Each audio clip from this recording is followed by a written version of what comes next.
Yo me gustaría darles la bienvenida, presentarlo al doctor Goggi y que empezáramos para optimizar el tiempo. Bueno, esta es nuestra primera videoconferencia del año.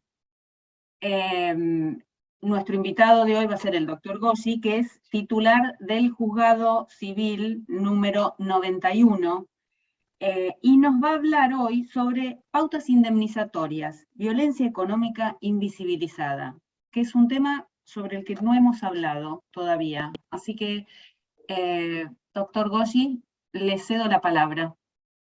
Muchas gracias, Gabriela, y muchas gracias a la Oficina de la Mujer y a la Corte Suprema de Justicia de la Nación por la invitación. Para mí es un placer, una responsabilidad muy grande y un gusto estar esta tarde compartiendo el tiempo con ustedes. Hablar de pautas indemnizatorias es un tema espinoso, es un tema difícil.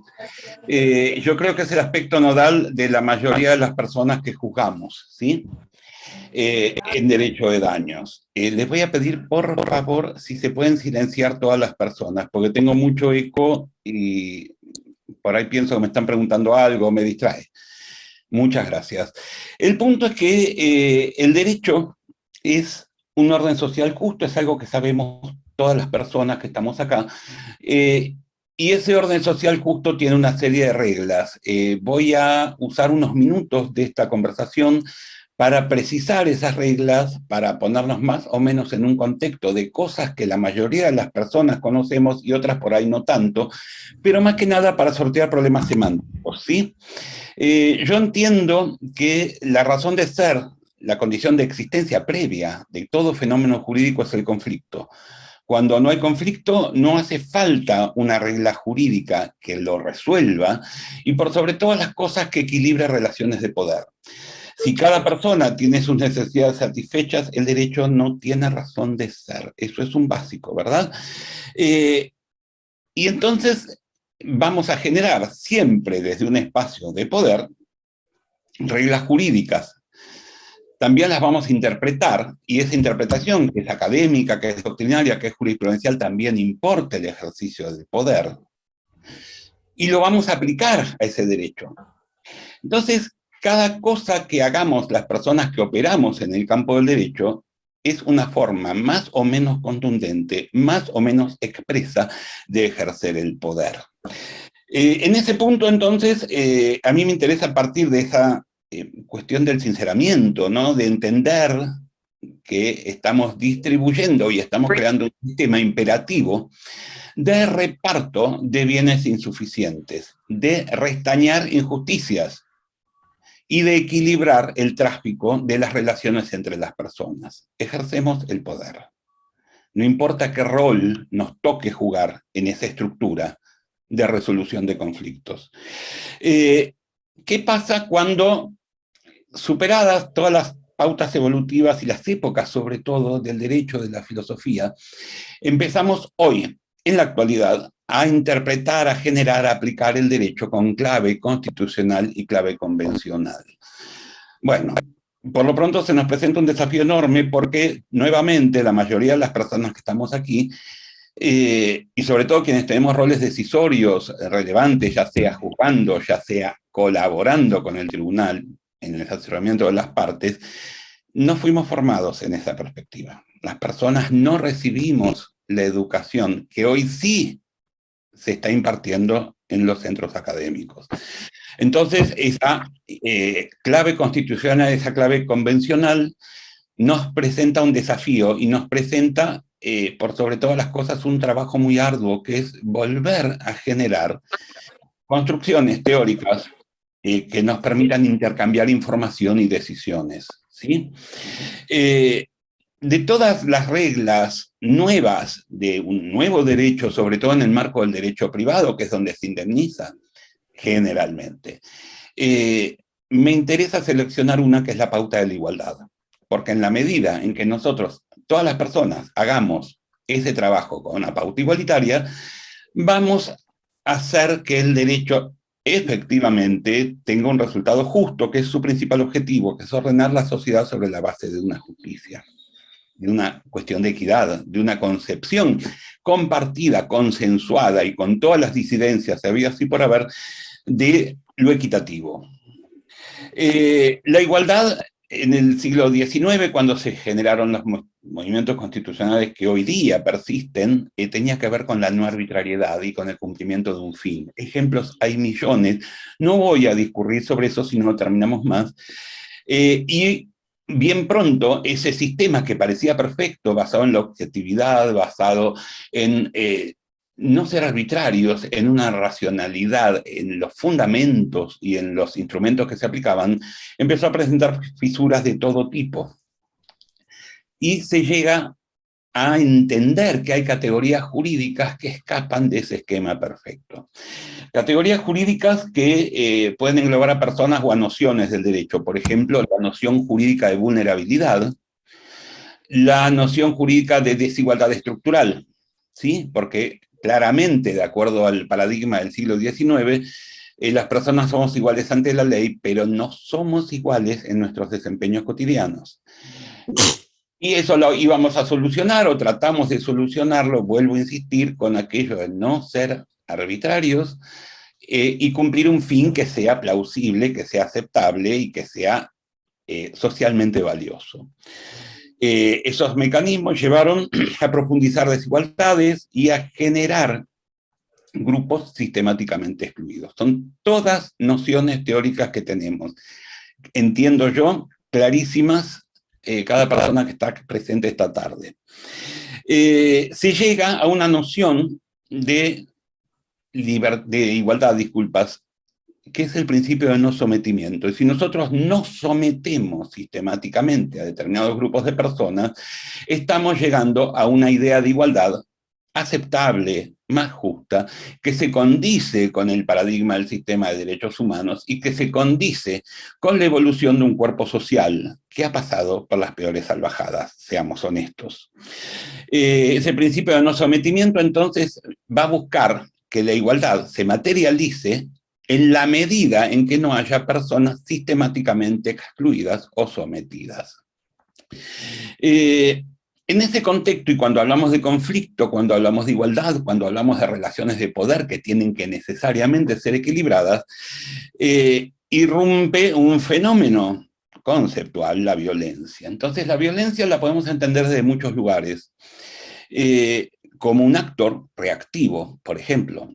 Si a mí me agreden, yo agredo o me defiendo, y esa defensa va a ser violenta, y entonces ahí estamos haciendo un recorte demasiado extremo, porque no es solamente una interacción violenta entre dos personas, sino que tiene que ver con un contexto de asimetría, con un contexto de desigualdad, con un desequilibrio en las relaciones de poder, que incluye la noción de abuso.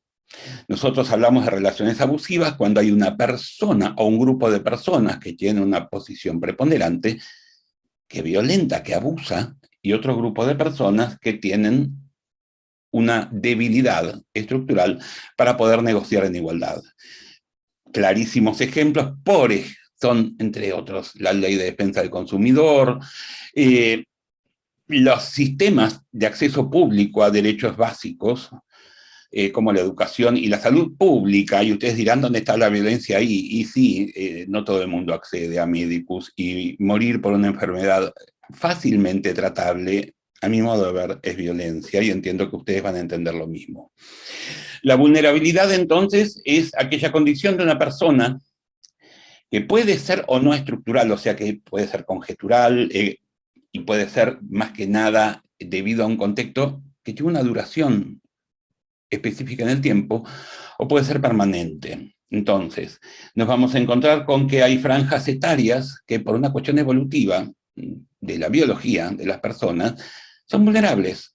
Son vulnerables todas las personas que transitan la niñez, son vulnerables todas las personas que transitan la vejez por la declinación de sus facultades, son vulnerables las personas que presentan una discapacidad. También lo son las personas pobres, también lo son las personas ignorantes, pero a la hora de indemnizar el daño, vamos a tratar de utilizar simplemente nociones de vulnerabilidad que están vinculadas con la persona individual. Son vulnerables las familias durante la etapa de la lactancia, y que toda persona, hombre o mujer que esté aquí presente y haya tenido hijos, sabe lo que son esos 2 o 3 primeros meses, que realmente son agotadores, extenuantes y excluyen, sobre todo para la madre, toda actividad, ¿sí? Entonces estas familias lactantes están en estado de vulnerabilidad. Y hasta ahora hemos mencionado grupos de personas que tienen un hándicap preciso, que es su franja etaria, que es su discapacidad, cualquier tipo de discapacidad, que es un periodo de extrema vulnerabilidad vinculado al sostén de una vida humana absolutamente dependiente en cada minuto. Pero también en ese grupo resulta que están incluidas las mujeres. Y mi pregunta es, ¿las mujeres niñas? No, porque la niñez en general ya está. Las mujeres ancianas, no, la ancianidad en general ya es considerada una situación de vulnerabilidad. Las mujeres con discapacidad, tampoco. Las mujeres que no son ni niñas, ni ancianas, ni tienen discapacidad, ni acaban de parir. O sea, mujeres plenamente capaces, adultas, en el uso de la totalidad de sus potencialidades, son personas vulnerables. Entonces, a partir de ahí, se nos prende a cualquier persona que opere en el semáforo una alerta, una alarma. Nos llama y nos tendría y nos debería inexorablemente que llamar la atención que tanto el sistema de Naciones Unidas, el sistema interamericano y las personas constituyentes de 1994 entendieron que había que incluir a las mujeres dentro de una base de vulnerabilidad. Eso tiene fundamento en la desigualdad estructural. ¿Por qué? Retomo el carretel. Cuando en el siglo XIX se dispusieron los mecanismos de igualdad, estos no resultaron suficientes. Había personas sistemáticamente excluidas. Y entre ese grupo de personas sistemáticamente excluidas del acceso a lo que fuere, con todas las diferencias y muchas singularidades, están las mujeres, que resulta que no tienen hándicap alguno. ¿Sí?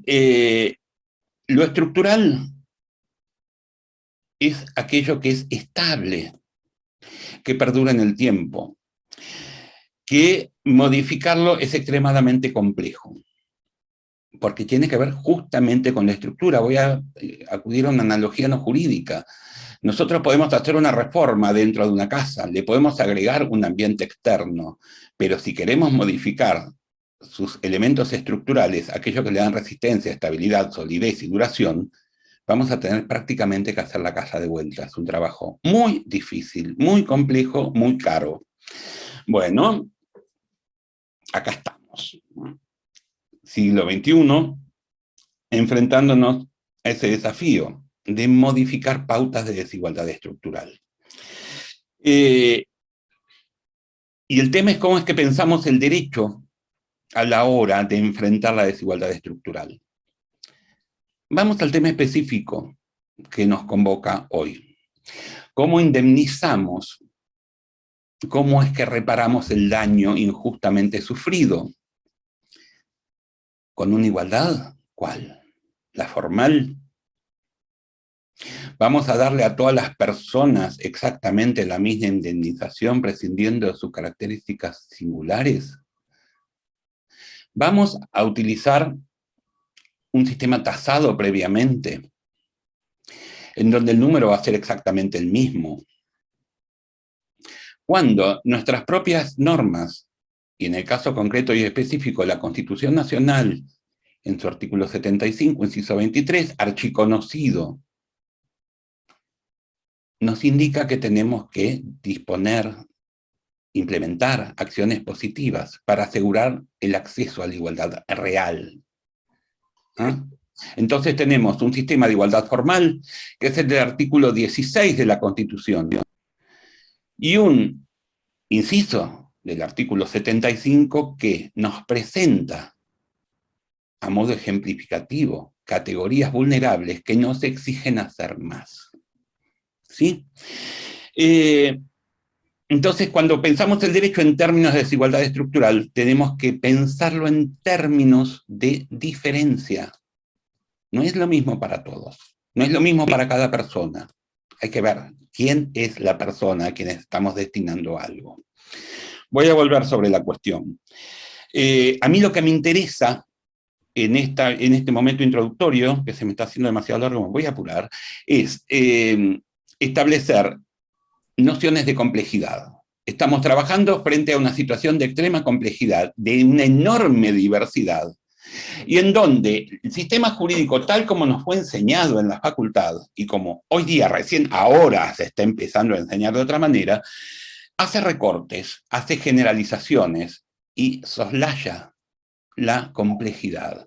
Y cuando simplificamos las cosas, puede ser que nos parezca que tenemos una solución entre manos, pero ni bien la saquemos del plano teórico y la llevemos a la realidad, nos vamos a dar cuenta que esa solución hace agua. Entonces, hoy día, el sistema jurídico nos exige a quienes operamos en el campo del derecho de daños adoptar temperamentos complejos, más trabajosos, sí, que requieren más estudio, por supuesto, que nos van a llevar más tiempo para implementar, no les quepa ninguna duda, pero es un mandato de las más altas jerarquías en las normas. Y que entiendo que es un desafío luminoso, que es un privilegio que tengamos la oportunidad de modificar algunas pautas. Vuelvo a repetir, estables, estructurales, complejas, caras, trabajosas de modificar. Bienvenida sea esa posibilidad de cambiar lo que estamos haciendo, de pensar de otra manera y sobre todo de actuar y de dialogar en otros términos, porque el derecho es dialógico, la sociedad es dialógica, la justicia debería trabajar en un marco de intercambio de diálogo, con cierta horizontalidad, por supuesto que ejerciendo el poder, por supuesto que con jerarquía, pero por favor, los diálogos son horizontales, son transversales. ¿Es suficiente? ¿Nos alcanza a hacer a la hora de trabajar aquello que nos fue enseñado? Claramente no. Y es hora de que empecemos a pensar las cosas de una manera un poco distintas, porque si no, vamos a empezar a hacer todavía más situaciones, a generarlas, sostenerlas, de insatisfacción, de injusticia, de error. ¿Podemos pensar en el derecho sin pensar en perspectiva de género? Sin pensar en términos de desigualdad estructural, sin pensar en vulnerabilidad, sin pensar en la solución efectiva y real, y no quedarnos en las palabras del discurso jurídico, que siempre suenan fantásticas. Y yo entiendo que no. Y a la hora de juzgar, tampoco podemos hacer eso. Si las personas que administramos justicia vamos a imponer una solución, y tenemos herramientas en mis manos para que esa solución se cumpla efectivamente, entiendo que tenemos un deber insoslayable, ineludible, que es modificar nuestra perspectiva. Vuelvo a pedir, por favor, si pueden silenciarse las personas que están asistiendo a esto. Muchas gracias. Los caminos posibles para llegar a ese lugar son el discurso teórico, el discurso abstracto de la disciplina jurídica o el abordaje... ¿Cómo puedo ver quién está conectado acá?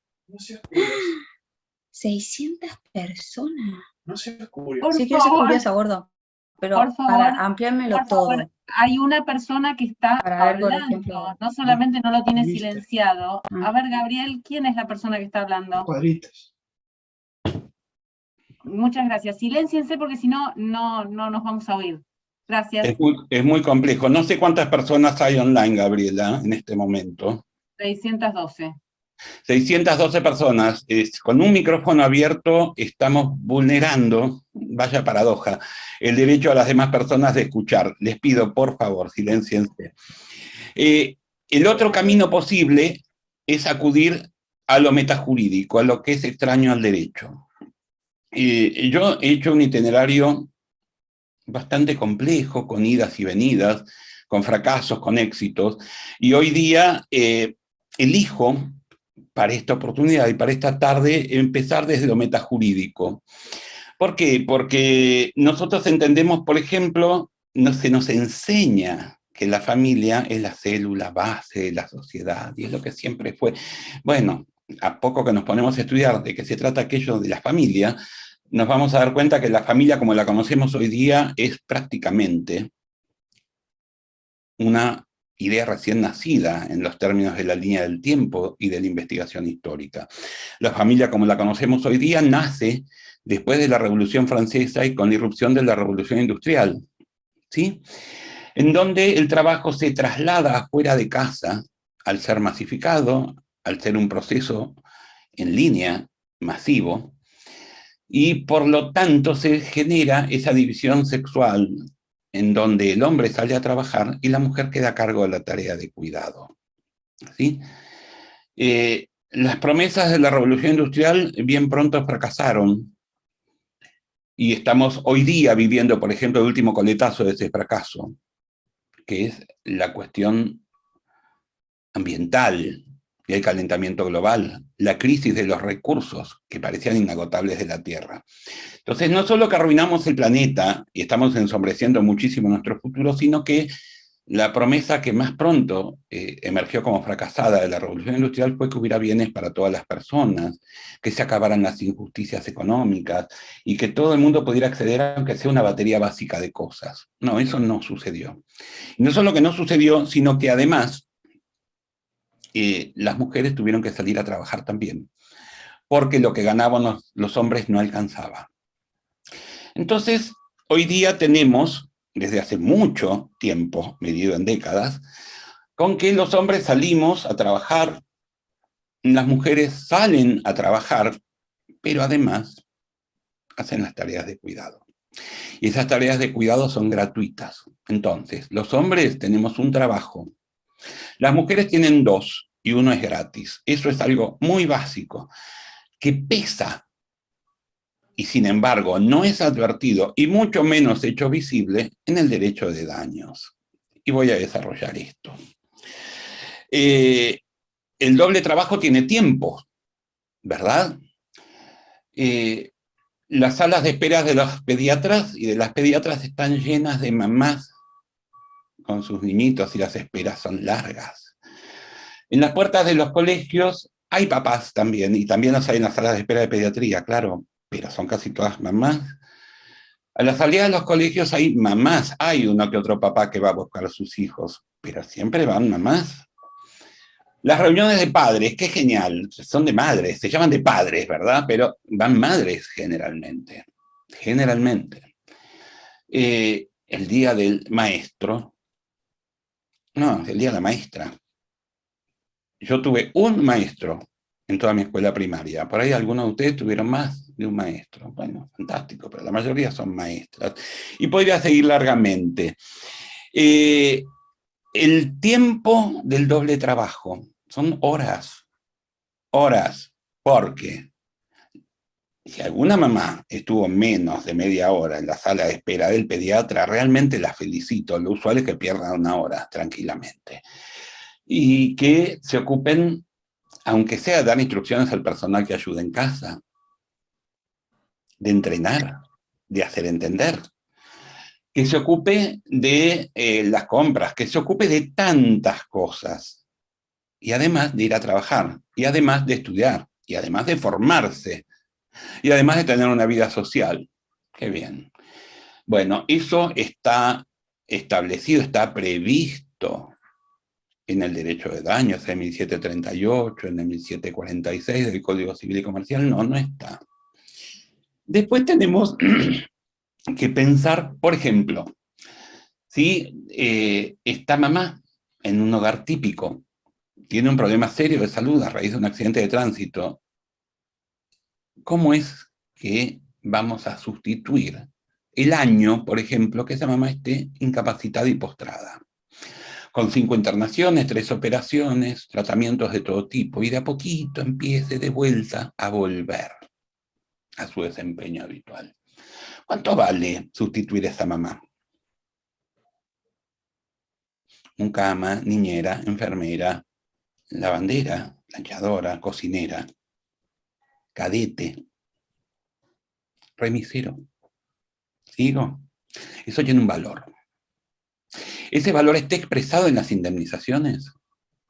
¿Hay alguna norma que nos diga que tenemos que considerar específicamente que una mujer cuando sufre un daño deja de desempeñar un trabajo del que nadie habla y que nadie justiprecia? No, no dicen nada. Después tenemos otro problema muy serio que nos diferencia en la sociedad. Estoy hablando siempre de dinero, ¿eh? Después hay millones de cosas más, no se confundan, no estoy reduciendo la cuestión de género a estos temas. El tema que nos convoca hoy es las indemnizaciones, ¿sí? Entonces me voy a centrar en todo aquello que se puede poner en efectivo. Los estereotipos formales son fantásticos. Genera una industria enorme, un bombardeo publicitario, yo diría que por poco extenuante, y una diferencia a todas luces injusta. Los hombres tenemos relativamente poca ropa, no necesitamos tener tanta ropa. 2, 3, 4 pares de zapatos quieren 5 para ir a trabajar. Es una barbaridad. Y ustedes dirán, ¿qué hace este hombre hablando de zapatos? Bueno, dije que iba a hablar de lo metajurídico, porque a la hora de ponerle un precio a las cosas, no nos podemos quedar con lo que dice el código comentado. El de Alterini, el de Herrera, Picasso Caramelo, el de Lorenzetti, no me interesa cuál. Ahí no está todo esto. Las mujeres tienen zapatos con taco, sin taco, con la punta abierta, con la punta cerrada, sandalia, sandalia de taco, bota corta, bota larga. Todo eso al menos de 2 colores. Hagamos la cuenta, son 15 pares. Además tienen como mínimo 3 carteras, más algo arreglado para ir a los casamientos, al cóctel, a lo que fuere. Más pantalones, pollera larga, pollera corta, pantalón para salir, pantalón para esto, para aquello, para lo de más allá, blusas, camisetas de seda divinas, carísimas, sacos, pulóveres, chaquetas, toreras, sacones, tapados, pilotos. Más anillos, aros, pulseras, colgantes, prendedores, accesorios.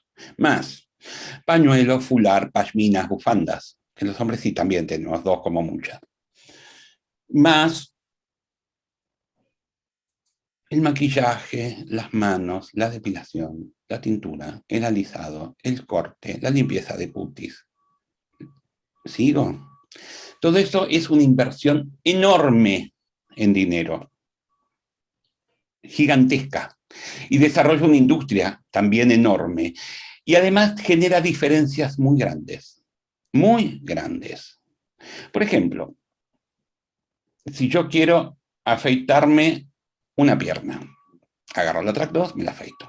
Si una mujer que ni loca lo hace, acude a métodos mucho más caros, pero vamos a suponer que en una emergencia se tiene que afeitar la pierna, va corriendo al supermercado, se compra la Lady Track, que es ni más ni menos que igual que la Track 2 que uso yo, con las mismas 2 hojitas, pero es de color rosa, vale 50% más.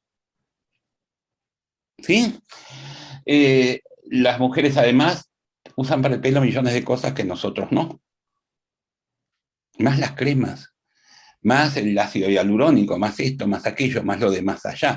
Y ahora puede ser que tengamos delante nuestro una generación de hombres coquetos, metrosexuales, como quieran que se hacen también unas cuantas viabas, pero lo normal es que son pocas, sobre todo porque además es un tiempo loco, pero claro, todo eso es impuesto a las mujeres, y eso tiene un costo y tiene un valor. No solo que tiene un costo y un valor que los hombres no gastamos, sino que además lleva mucho tiempo. Vamos a ejemplos muy concretos. Por favor, se pueden silenciar. Hay alguien que tiene un micrófono abierto, por favor, chequenlo. Bueno, entonces, muchas gracias por silenciarse. yo me levanto y en media hora estoy en mi auto, en la calle, yendo para el juzgado. Media hora exacto. ¿Cuánto tarda una mujer promedio, sobre todo si tiene hijos? Y tarda más o menos entre 1 hora y 1 hora y media. Salvo que haya diferencias enormes en los horarios de entrada y papá se haga cargo de algo. Que muchas veces, habiendo esas diferencias enormes, papá no se hace cargo de nada. Y además, nosotros vamos a la peluquería 1 vez por mes. Ustedes, sobre todo cuando empiezan a salir las canas, van más seguido. Y van a hacer millones de cosas que tienen que ver con la forma en que llegan a su trabajo. Es un montón de tiempo. Entonces, mi primer pregunta es, ¿hombres y mujeres ganamos el mismo sueldo? Vamos a un ejemplo absolutamente hipotético. Hay una persona en esta reunión que es mujer, que es jueza igual que yo, y que tiene 41 años de antigüedad en tribunales, igual que yo, y que tiene 20 años de antigüedad como jueza, igual que yo. Entonces, aplausos, cobramos lo mismo, ¿verdad? El recibo de sueldo dice exactamente lo mismo, porque nos nombraron en junio de 1981. Nos nombraron jueces y juezas en abril de 2002.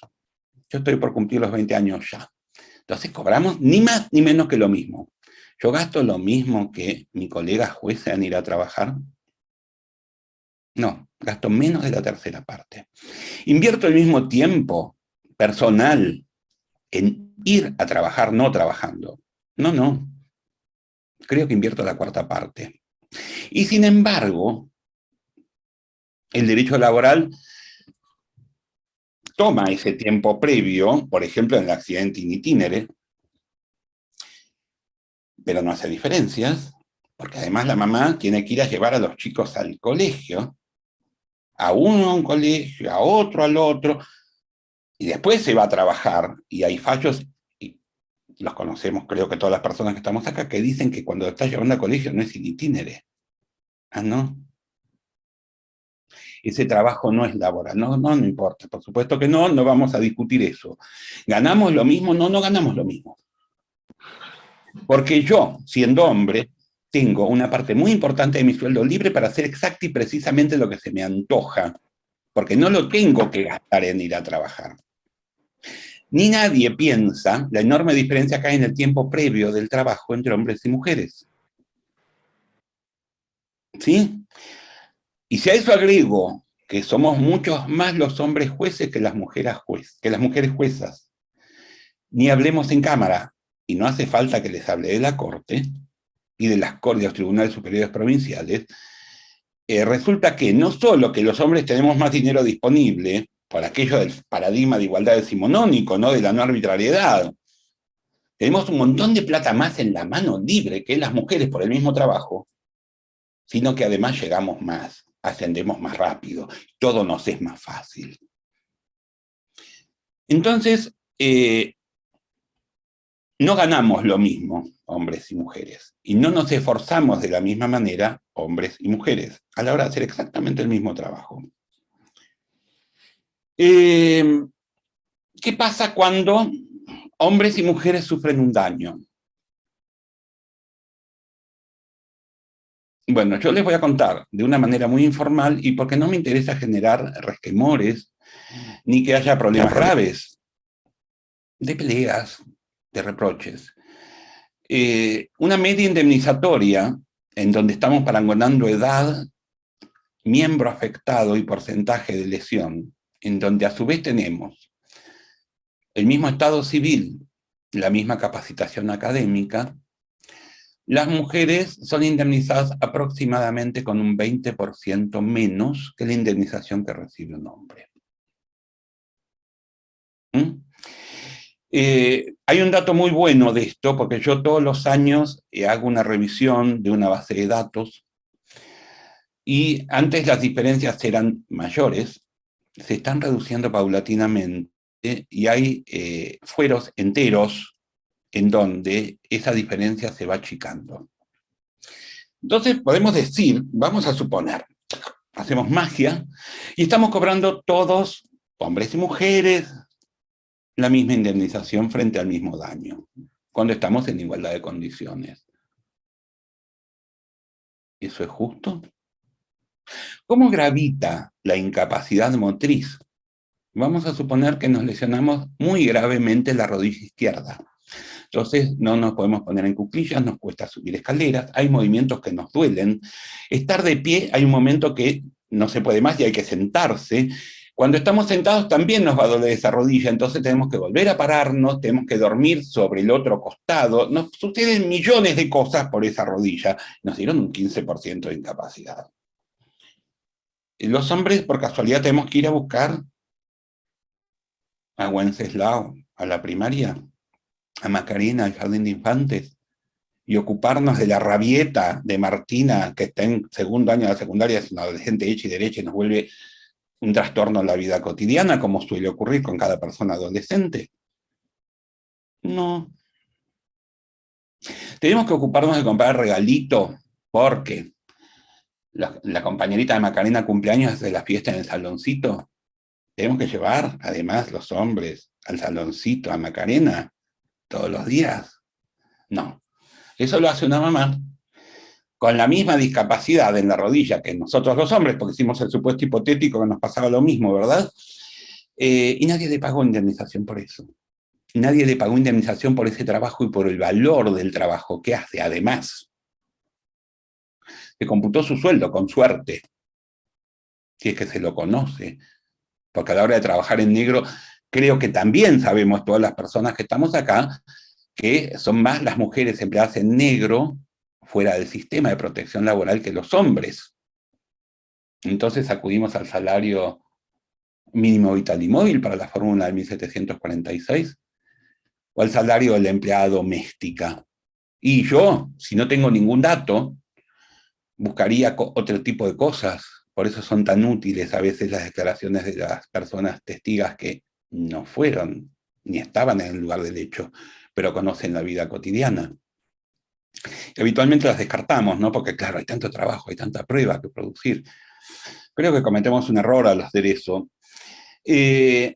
¿Integra ese tipo de cuestiones las demandas?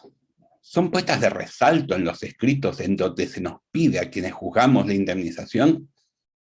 Se los digo en todas las letras, es muy raro leer eso. Nosotros indemnizamos ¿de qué manera? ¿Cuáles son las pautas legales para indemnizar? Por casualidad, la fórmula del 1746 ¿tiene algún factor adaptativo? Porque si diríamos factor correctivo, no tengo nada que corregir, tengo que adaptar a una realidad distinta. Cuando la persona es mujer, ¿tiene en cuenta el segundo trabajo de la mujer? El valor económico y en el tiempo de cumplir a rajatabla estereotipos formales de género. No, el artículo 1746 no dice una sola palabra. En 1738 dice algo, tampoco. Ni una sola palabra. ¿Pensamos de verdad en si esa indemnización, que les vuelvo a repetir, muchas veces es menor? Esa diferencia se está achicando, pero sigue existiendo. ¿Va a hacer justicia?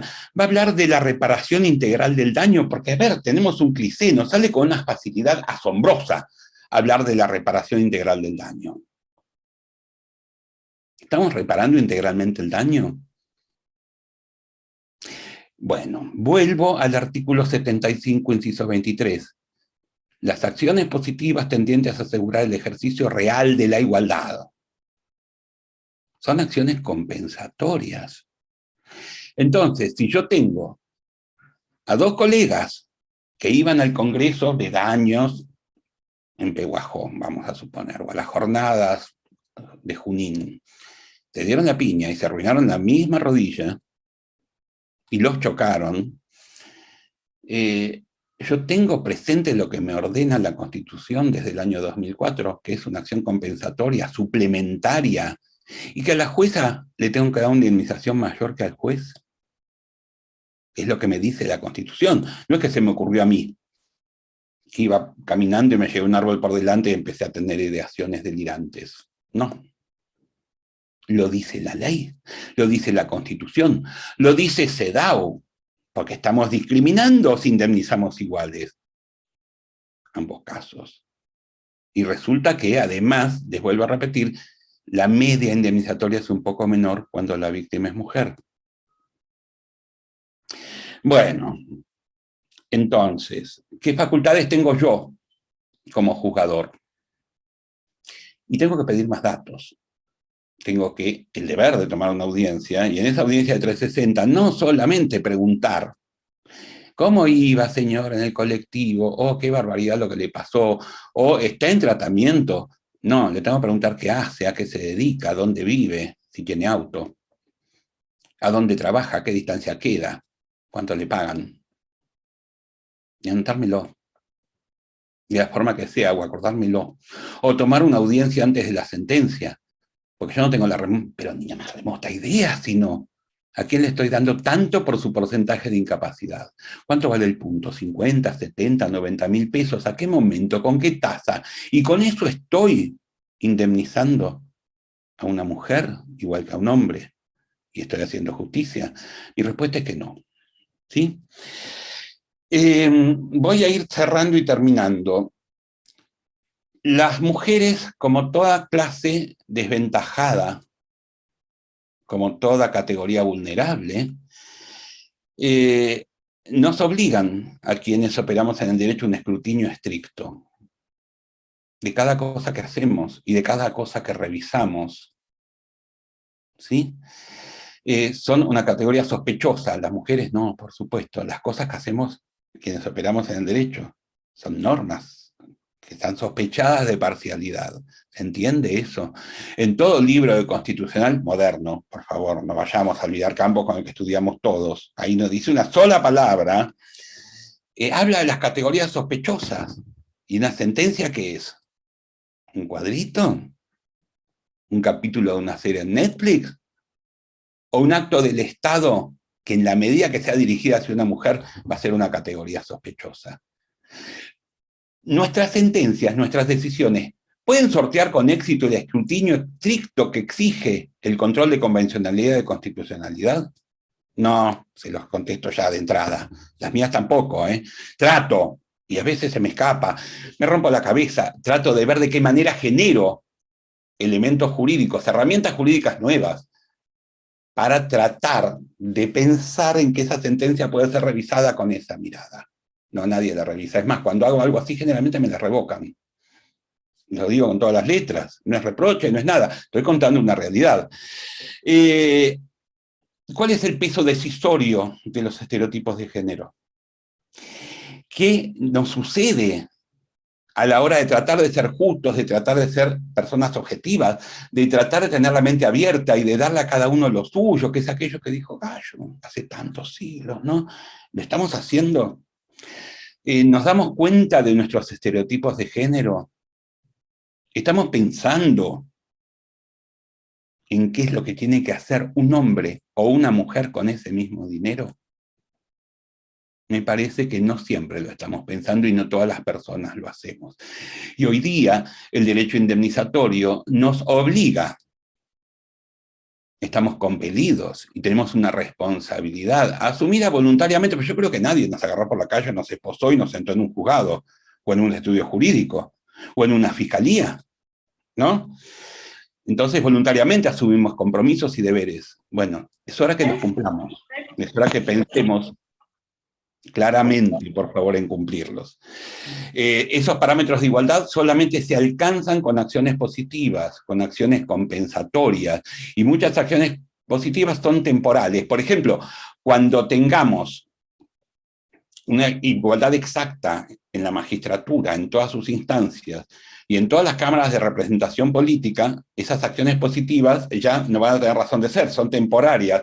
En lo estructural, en lo que es tan difícil de cambiar, por ejemplo, en los estereotipos formales, las mujeres con el pelo todo parado, con las canas que empiezan acá y llegan al cráneo, sin maquillaje, sin esto, sin aquello, en jogging. Y no sé si van a tener éxito, y ya bastante difícil les cuesta y les resulta tener el mismo éxito que tenemos los hombres. ¿Esos estereotipos formales se van a modificar? No. Son muy estructurales, son muy difíciles de cambiar. Parámetros de estética, de belleza, de aceptación, de poder. De poder, con todas las letras lo digo. No, no se van a cambiar, ¿sí? Sigo. ¿Qué pasa con la información? Porque resulta que nosotros hablamos de gobernabilidad abierta, hablamos de transparencia, y entonces, si nosotros, cuando estamos operando en el derecho, y sobre todo cuando juzgamos, cuando fijamos indemnizaciones, y también cuando las pedimos, ¿sí? O cuando decimos que esa indemnización no es correcta, que es menos,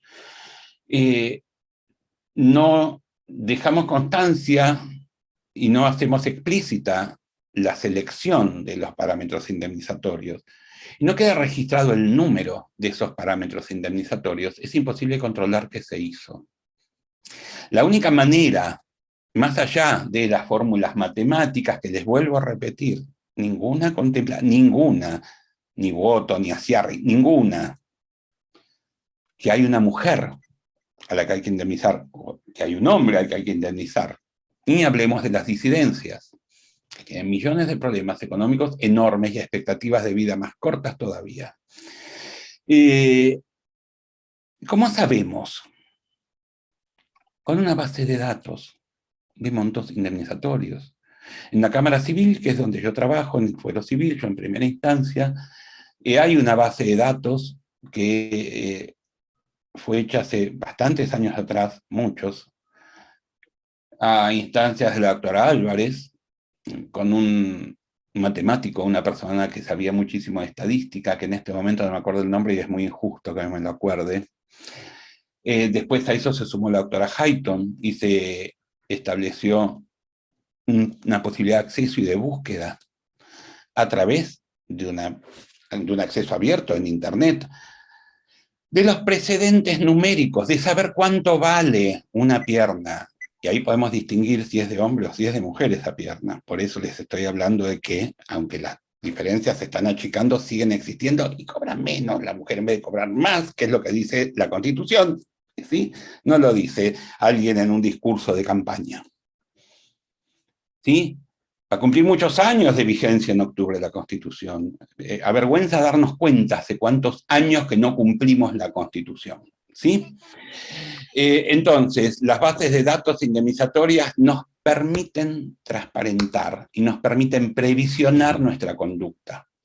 Las fórmulas son muy útiles, pero les repito, ninguna norma de fondo nos dice qué tenemos que hacer cuando estamos indemnizando a una mujer. Y ninguna fórmula tiene un factor compensatorio en donde se agrega una variable más a la ecuación, que es mujer, que eleva el resultado en un porcentaje, aunque sea el 10%, por favor. Aunque sea el 10%. No. ¿Qué es lo que el servicio de justicia, ya sea quienes integramos el Poder Judicial o quienes ejercen la abogacía, que somos el servicio de justicia, todas estas personas, tenemos que hacer visible? Tenemos que hacer visible una respuesta clara en contra de la violencia económica, que hasta ahora es invisible. Tenemos que hacer visible un temperamento decisorio que cumple con la Constitución. Tenemos que estudiar, naturalizar en el buen sentido de la palabra, o sea, hacer automáticos parámetros de distingo para justamente indemnizar de manera adecuada y justa a las clases desventajadas, a las personas vulnerables, a quienes afrontan mayores dificultades y mayores costos, y a quienes invierten más tiempo. Porque si le damos, en el mejor de los casos, la misma indemnización a todas las personas, nos hemos burlado de las clases desventajadas y hemos vulnerado sus derechos. Y no estamos haciendo bien nuestro trabajo. Es tan simple como eso. Muchísimas gracias. Estoy a disposición de todas las personas para las preguntas que me quieran formular.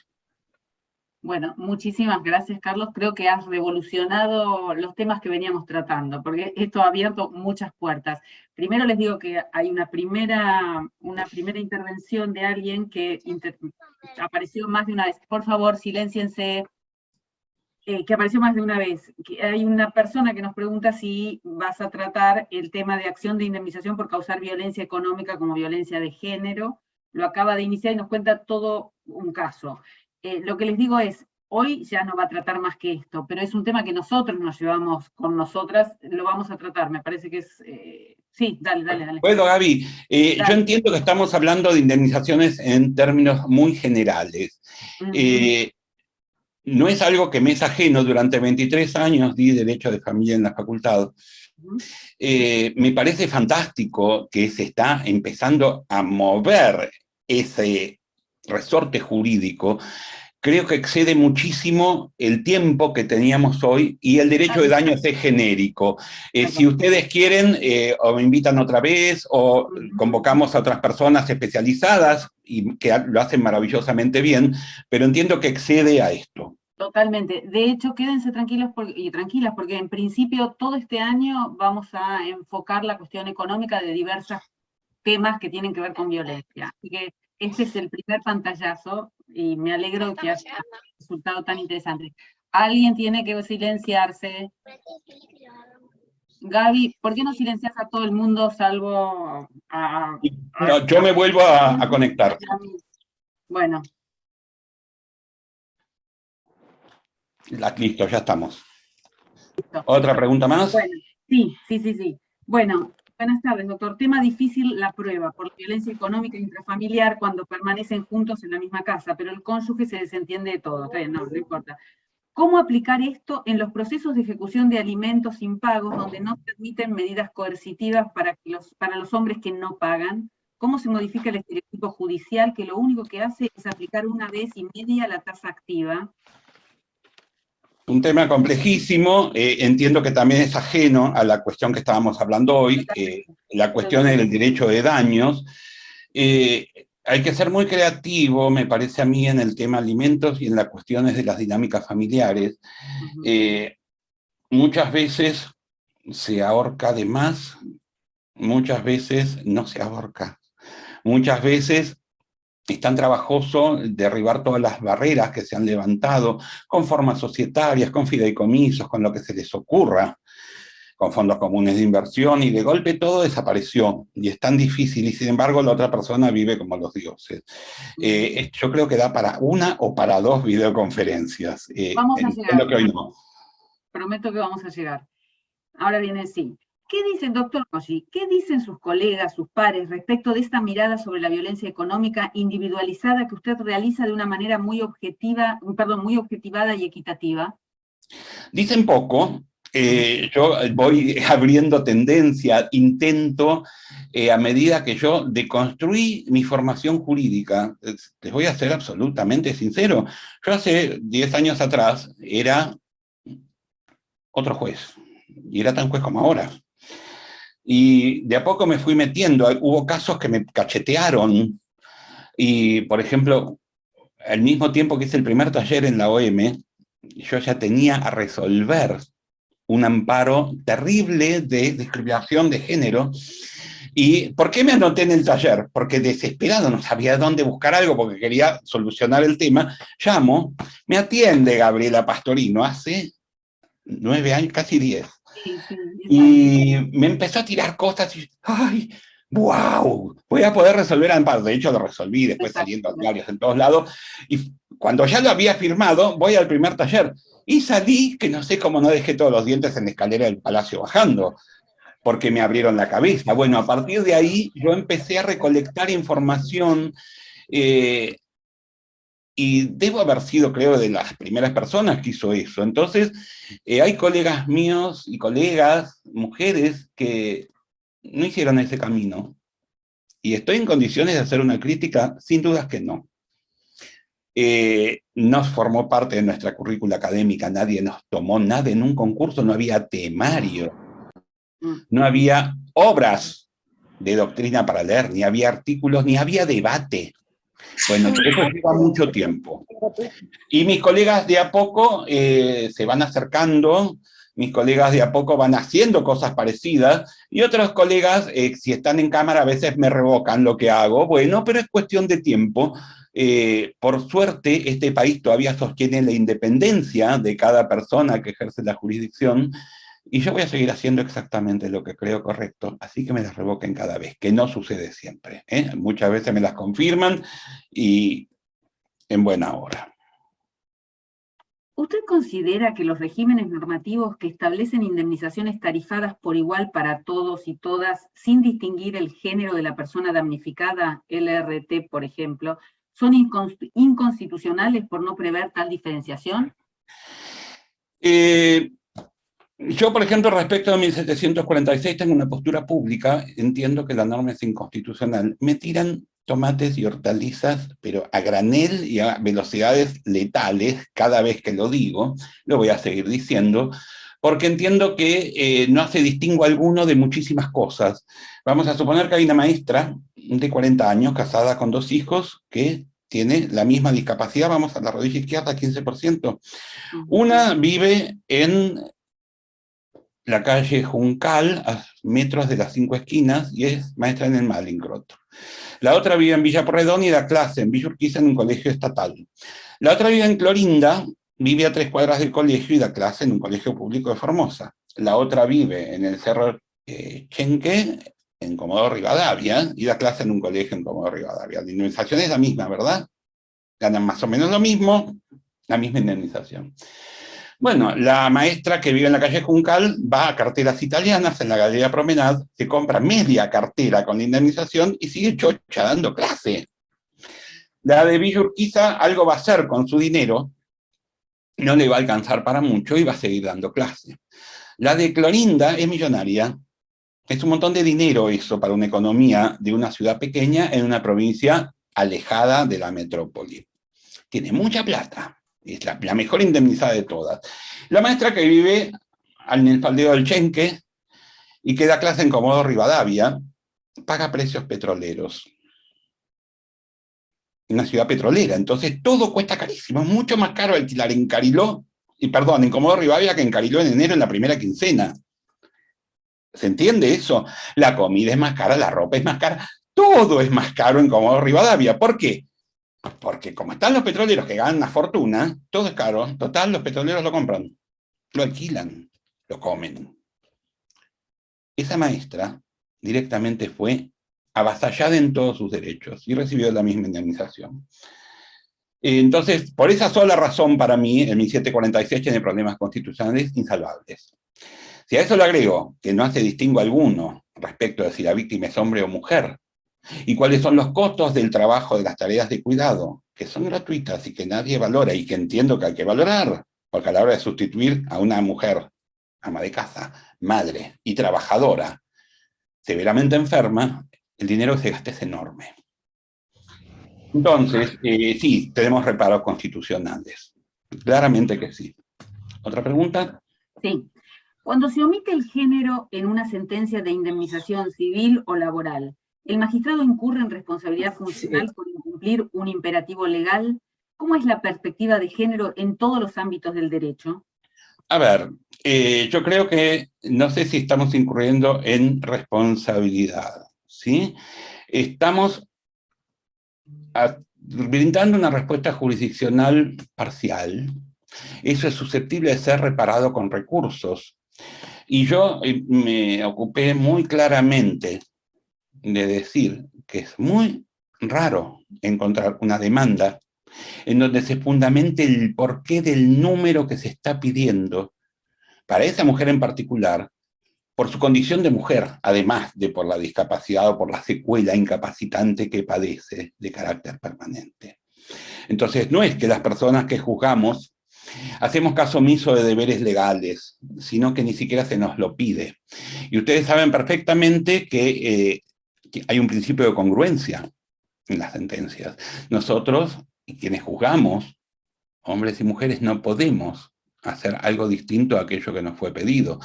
Podemos, haciendo un desarrollo jurídico, otorgar una cifra mayor pero empezar a sacar de la galera hechos que no nos plantearon, y sacar conclusiones que son del conocimiento común, pero que no están expuestas en el expediente, también tiene problemas.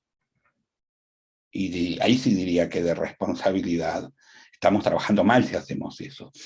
Entonces, para mí sería fantástico, sería muy importante, sería muy valioso, y por sobre todas las cosas auspicioso, esperanzador, que en las academias, que en las currículas académicas, que en los textos académicos, estas cosas sean tenidas en cuenta.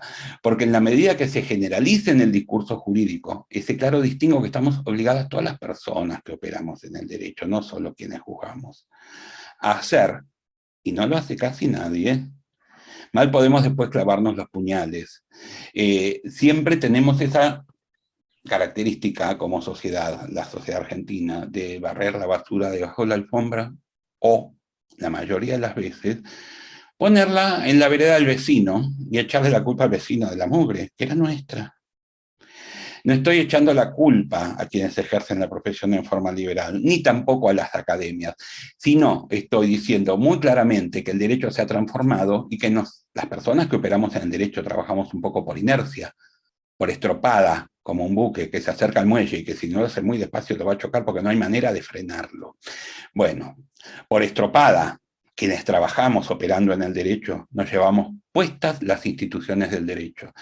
Entiendo que es hora de parar y que las pautas reflexivas son imprescindibles.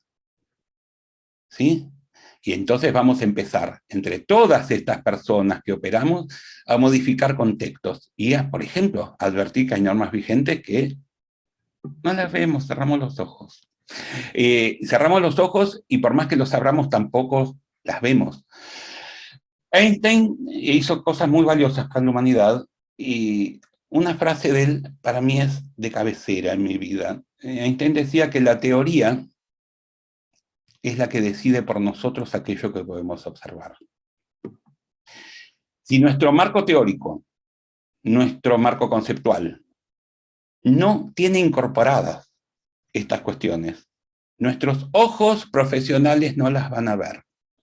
Entonces yo celebro y agradecí, decía que era un privilegio cuando empezó esta videoconferencia, haber sido convocado para hablar de esto, porque tal vez, ¿quién les dice que se amplíe nuestro marco teórico lentamente, de a poco, y frente a algo que es estable y es complejo de modificar porque es estructural?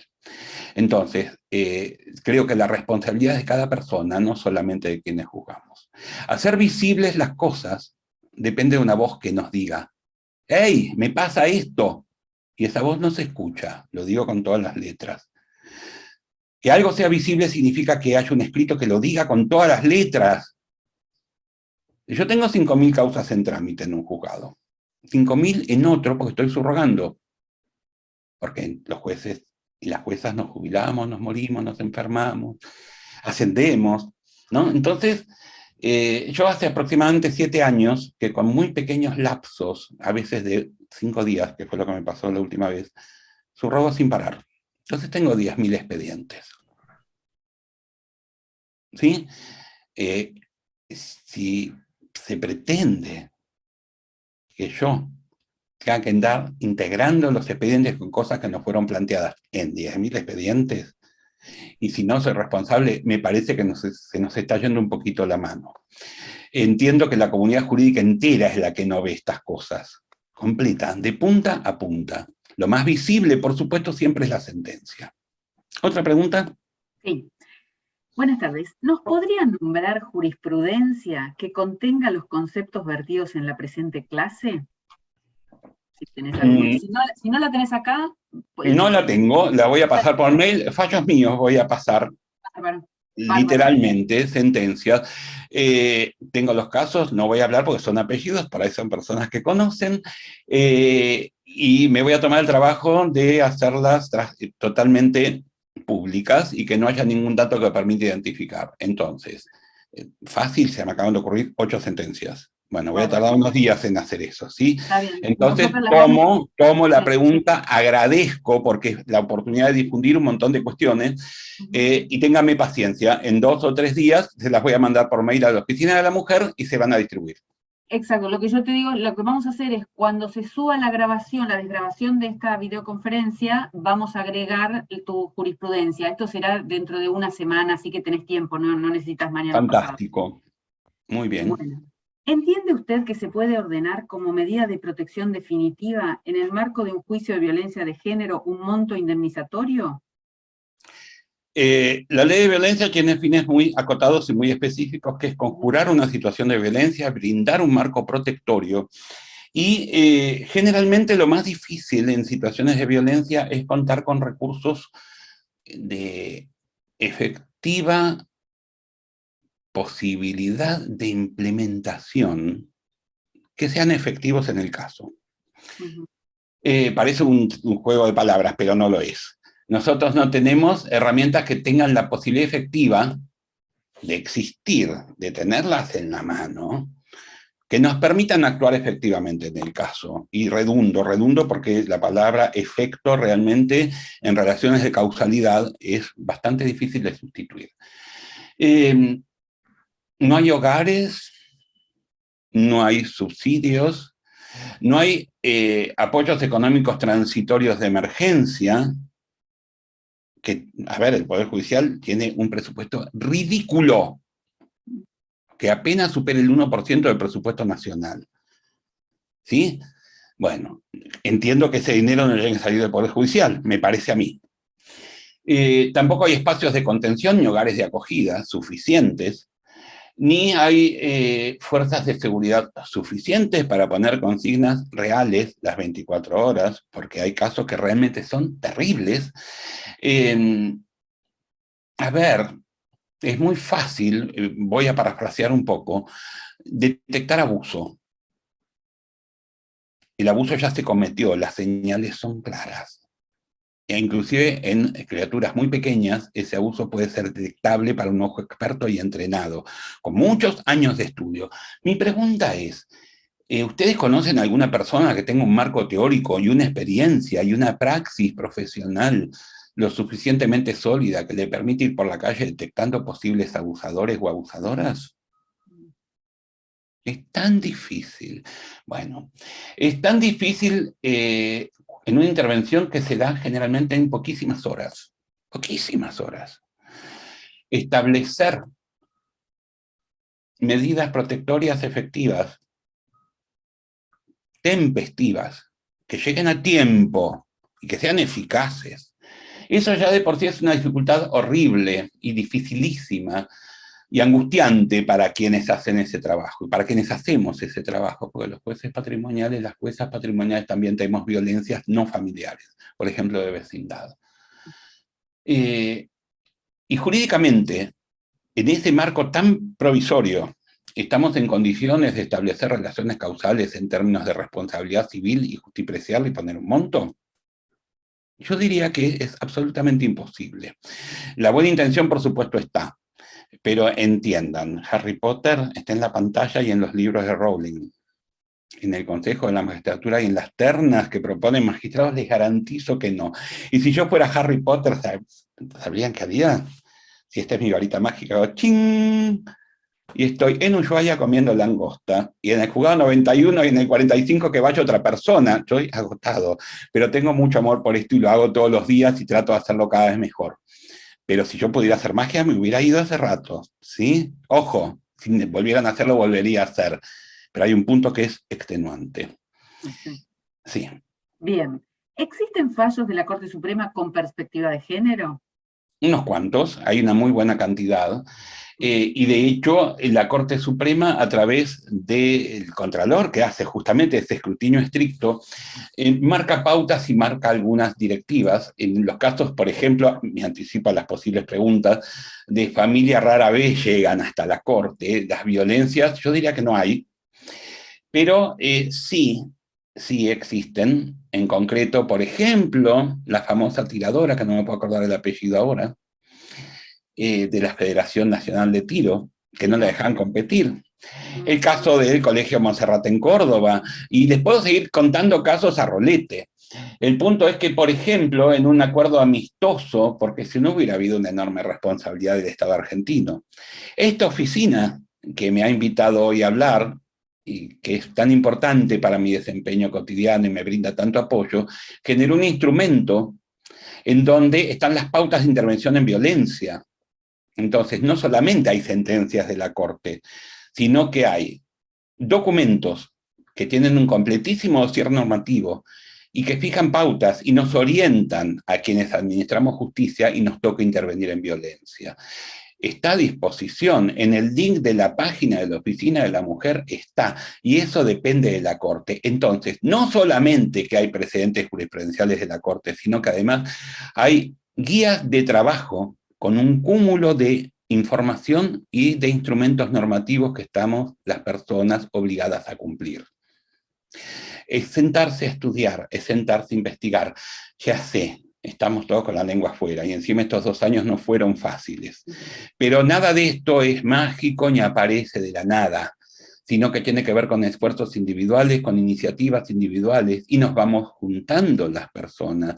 Y un buen día la Corte Suprema genera una institución que es esta Oficina de la Mujer, y un buen día la Cámara Civil, que es el foro en donde yo trabajo, generó su comisión de género, que por suerte integro, y va modificando lentamente las cosas, porque si encima uno hace las cosas a las apuradas, se equivoca. ¿Y cómo? Lo menos que necesitan las clases desventajadas, las personas vulnerables, es de nuestro atropello. Por favor. Eso no. Entonces, también vamos a ir de a poco. Nada de esto se cambia de un día para el otro. Por supuesto que hay jurisprudencia, por supuesto que hay instrumentos, y por supuesto que, por suerte, hay una hermosa guía de trabajo que hizo la oficina que nos ha invitado a esta reunión de hoy. ¿Otra pregunta? Sí. ¿Nos podría recomendar alguna obra o algún trabajo publicado de la temática para ampliar nuestro marco teórico? Entiendo que son las indemnizaciones, digamos, patrimoniales, no, nada con referencia a No conozco mucho. Hay un libro de Diego Ortiz, que es un abogado, funcionario del Poder Judicial de la Nación y que se desempeña en la Oficina de Violencia Doméstica en el turno noche. Vaya, si está empapado del tema.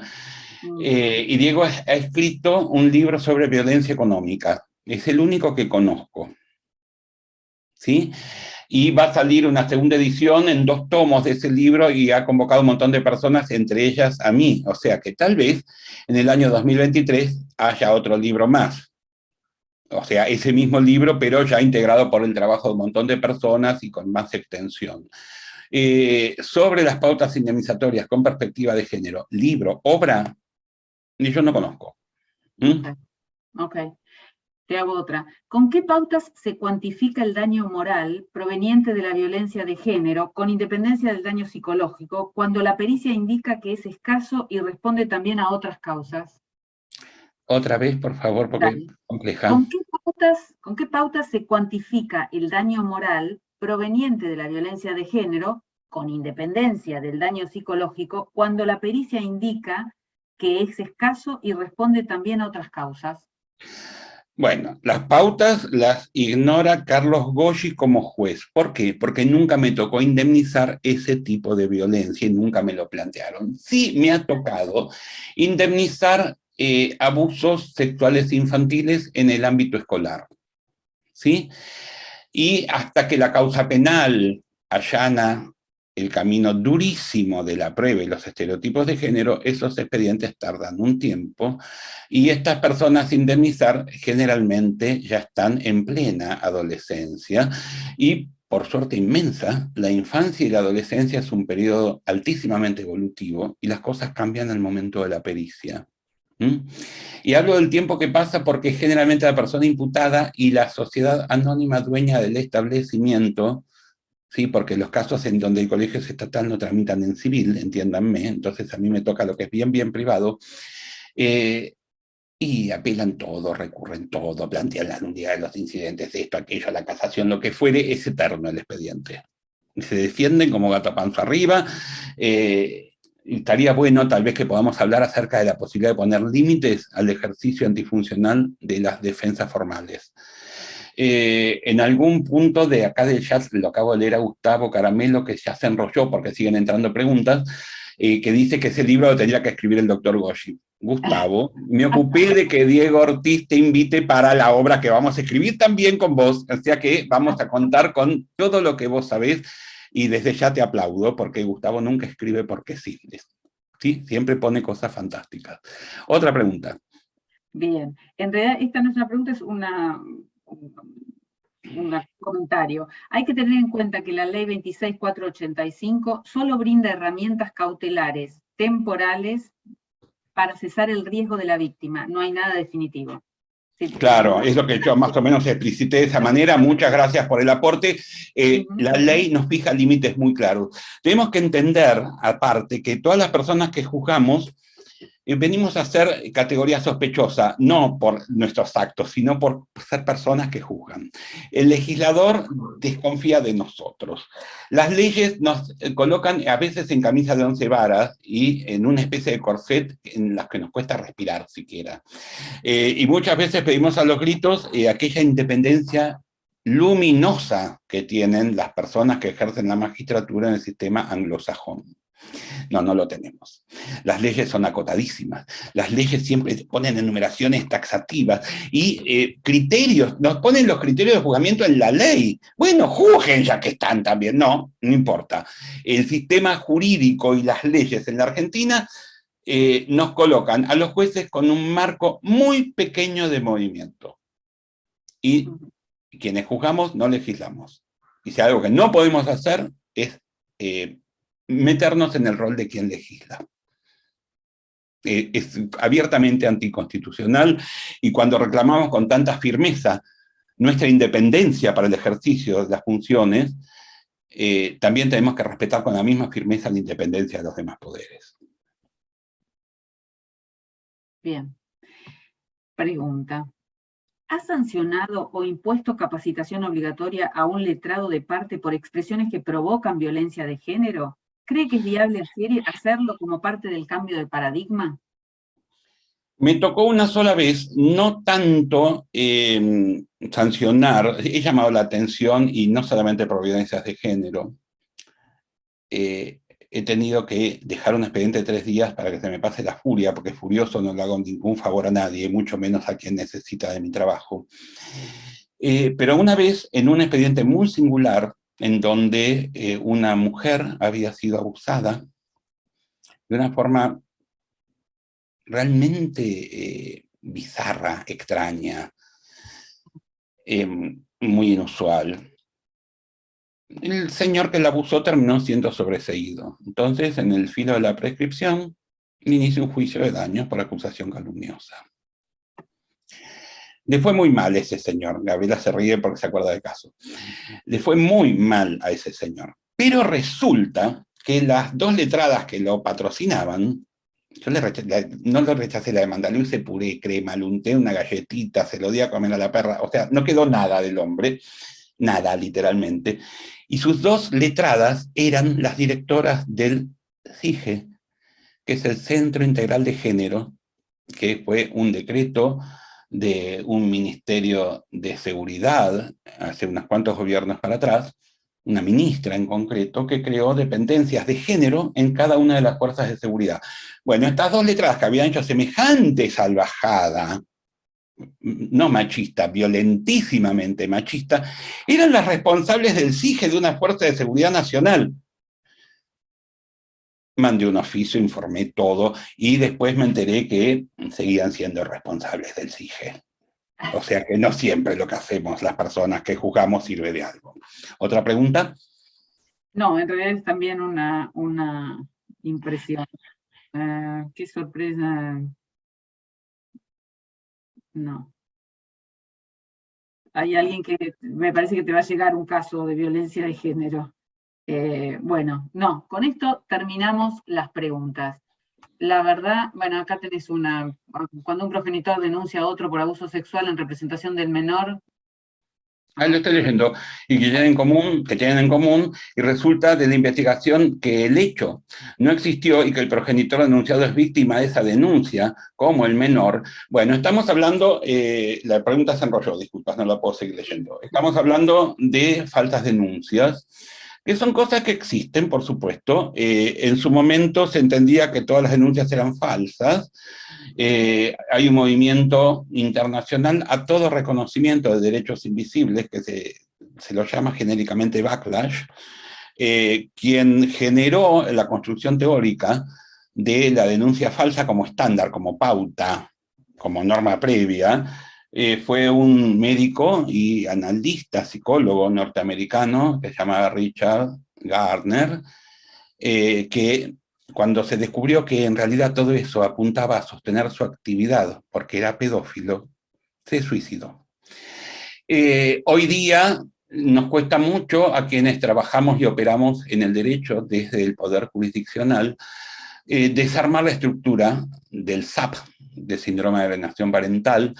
Hoy día la Organización Mundial de la Salud habla con mucha claridad de que los poderes judiciales de los Estados miembros no utilicen el SAP. Y eso no quiere decir que esos casos no existan. Yo tengo 41 años de tribunales y he conocido uno que otro caso. Lo que me toca generalmente es la cara destrozada, el menor abusado, la familia embreada, y los bienes desaparecidos de la sucesión, y ese tipo de cosas. Vuelvo a insistir, hay casos, y existen, y me han tocado, de falsas denuncias o de acusaciones no reales. Bueno, son muy pocas.